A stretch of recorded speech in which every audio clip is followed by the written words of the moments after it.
are you ready for my shortest ever introduction to a car review video? Okay, the Mazda6 Tourer looks the business. Estate versions of family cars are usually quite dull, but Mazda really have pulled out all the stops with the 6. In fact, it should have every area sales manager in the land salivating with excitement. The Mazda6 Tourer doesn't only look good though, it's perfect for giving your colleagues a lift to a trade show because it's wide enough so you can fit 3 abreast back here. And yes, there's a bit of a ridge here, but the footwells are large enough to take everyone's feet, so you don't have to worry about that at all. And also because there's so much knee and headroom, it doesn't matter if you have to give a lift to 2 tall Thompson from the Reading office.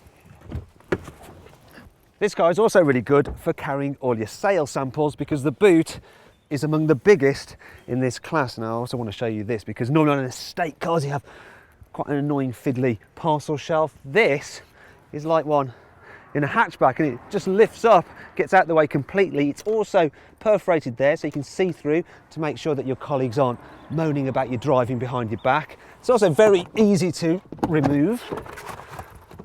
Sometimes these things can be a right old fiddle. This one's dead easy. There's even an extra one here, a nice screen there. That's really handy if you've got a dog and you don't want it to be slobbering over your nice leather seat. You can remove that one as well. Though it is a bit tougher to remove than the first piece. And then when you want to fold the seats down, pull a lever like that and like that. They flip down almost completely flat. Another great thing about the 6 is its high level of standard equipment. This is the range topper, which has stuff like leather seats, xenon headlamps and a reversing camera. But the entry level model has all you need, like cruise control, air conditioning, USB input and keyless start. You can even upgrade it for sat-nav for a little bit extra.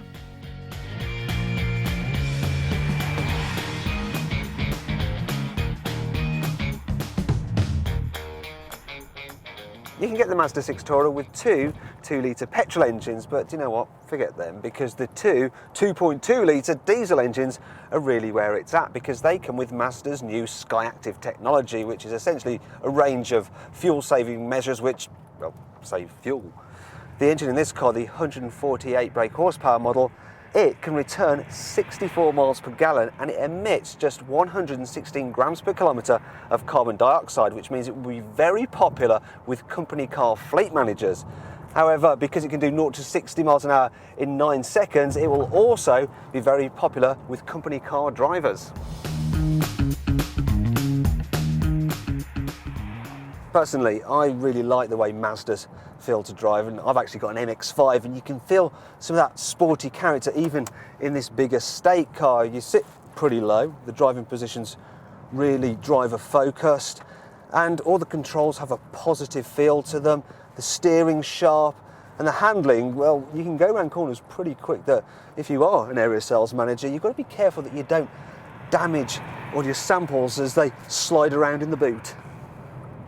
So then the 6 feels sporty, but I must point out that some people may find the ride a little bit on the firm side, and it certainly doesn't float at the road in the same way that the far less exciting Toyota Avensis does. And while I'm at it, at speed, it's not a loud car, but it's not quite as quiet as a Volkswagen Passat. And, well, I'm moaning, rear visibility's, yeah, it's not very good.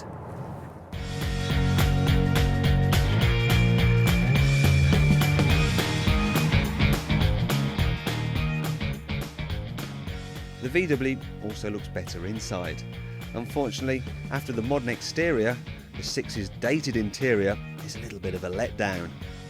Finally, there's the Mazda6 Tourer's price, because it is just a little bit more expensive than its main rivals. However, it does come with more equipment than them as standard, and it's incredibly cheap to run, and so overall it actually represents better value, and because of its low emissions, it's particularly good for company car drivers.